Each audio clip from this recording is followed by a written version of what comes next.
राम राम भाइयों। बहुल आवेशों के मध्य बल अध्यारोपण का सिद्धांत क्या होता है? तो पहले देखेंगे कि बहुल आवेश क्या होता है। तो बहुल आवेश का मतलब होता है बहुत सारे आवेश के मध्य बल कितना लग रहा है, यही हमको ज्ञात करना होता है। तो जब बहुत सारे आवेश के कारण किसी एक बिंदु पर बल ज्ञात करना होता है तो उसी को हम लोग अध्यारोपण का सिद्धांत करते हैं।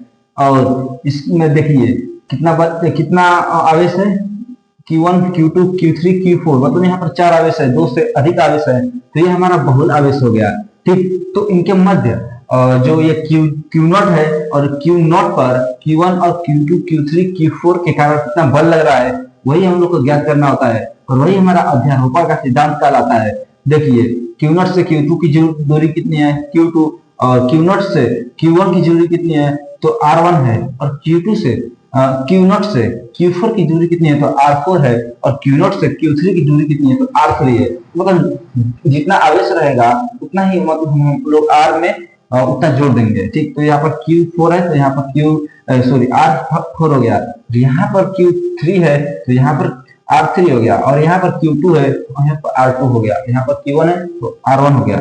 तो यहाँ से यहाँ तक की दूरी को हम लोग R1, यहाँ से यहाँ तक की दूरी को R2, यहाँ से यहाँ तक की दूरी को R3, यहाँ से यहाँ तक दूरी को हम लोग R4 कहेंगे। ठीक, अब इनके मध्य हमको बल ज्ञात करना है।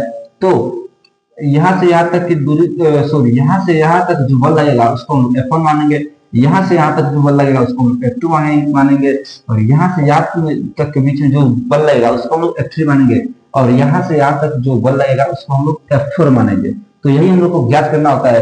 तो यहाँ पर हम लिख सकते हैं F बराबर F1 plus F2 plus F3 plus F4। इसी को हम लोग F1, F2, F3 क्या है यहाँ पर सजाकर और उसको हम लोग लिख देंगे और ये हमारा सूत्र बनकर आ जाएगा। देखिए हमारे बुक में ये डायग्राम नहीं दिया गया है, ये वाला दिया गया है, तो ये आसानी होगी समझने के लिए इसलिए हम ऐसा बनाए हैं, लेकिन बुक में हमारा ये दिया है तो यहाँ पर भी कोई कंफ्यूजन नहीं है। यहाँ पर हम लोग देख सकते हैं कि Q नॉट जो है उस पर इन तीनों के कारण कितना बल लग रहा है, यहाँ पर और एक बनाना चाहिए तो Q4 हो जाएगा। तो इन सभी के कारण इस पर कितना बल लग रहा है वही ज्ञात करना है। ये हमारे बुक में दिया है, लेकिन ये आसान रहेगा, आप इसको भी बना सकते हैं, कोई नंबर नहीं काट सकता है आपका।